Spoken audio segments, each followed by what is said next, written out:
Assalamualaikum warahmatullahi wabarakatuh. Jumpa lagi dengan saya Fakhrul Razi Rahman di RP Channel. Baik teman-teman, sebenarnya faktor apa saja sih yang menjadi penyebab melemahnya nilai tukar rupiah? Yang pertama, perekonomian Amerika Serikat yang sedang meningkat. Faktor perekonomian Amerika Serikat yang semakin menguat tentu menjadi hal yang berpengaruh besar terhadap nilai tukar rupiah. Semakin kuat ekonomi Amerika Serikat, sangat berpotensi semakin lemahnya rupiah. Yang kedua, turunnya harga komoditas ekspor. Kondisi ini berdampak besar terhadap Indonesia yang menggantungkan ekonominya dari ekspor komoditas dan membuat neraca perdagangan memburuk. Yang pada akhirnya kondisi ini menyebabkan rupiah melemah.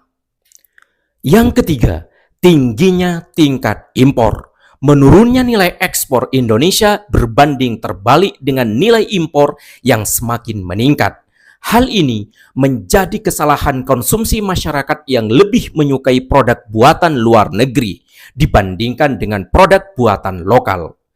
Besarnya impor yang membutuhkan banyak dolar sebagai alat pembayaran, khususnya barang konsumsi, berdampak pada pelemahan rupiah. Di sumber yang lain juga disebutkan tiga hal yang menjadi penyebab melemahnya rupiah. Yang pertama, inflasi di Amerika Serikat yang belum menurun. Inflasi Amerika Serikat semakin meningkat hingga 3,48%. The Fed juga tidak menurunkan suku bunganya. Yang kedua, turunnya surplus neraca perdagangan Indonesia. Saat ini Indonesia memiliki komposisi impor yang cukup tinggi. Hal tersebut tentunya akan merugikan negara karena nilai tukar rupiah terhadap dolar sedang melemah. Yang ketiga, intervensi yang dilakukan Bank Indonesia tidak cukup mampu untuk menahan tingginya pergerakan dolar Amerika Serikat. Bank Indonesia mestinya melakukan intervensi yang lebih gencar lagi. Sebenarnya banyak faktor yang dapat menyebabkan nilai tukar mata uang rupiah berfluktuasi.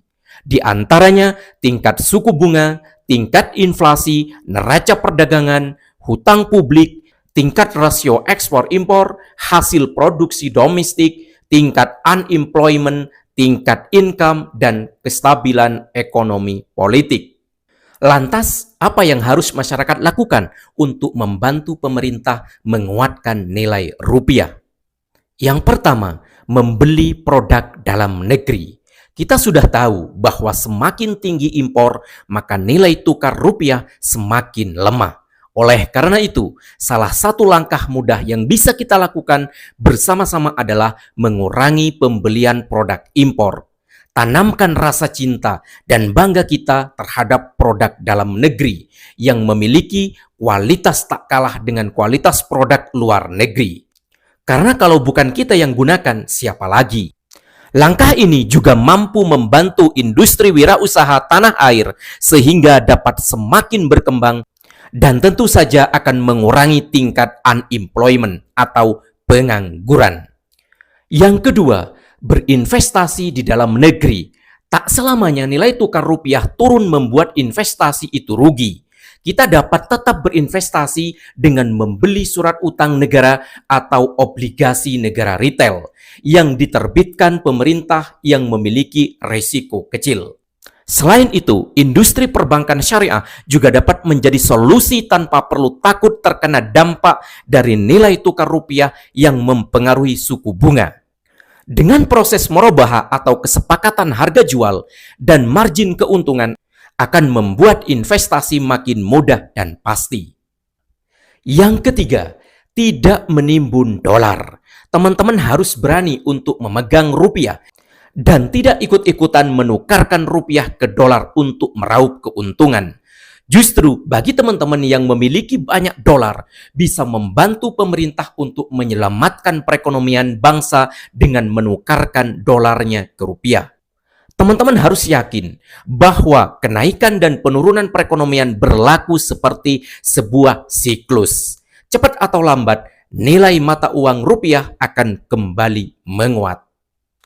Jadi, buat teman-teman, yuk kita bantu pemerintah dengan apa yang kita mampu. Paling tidak, cintai produk lokal.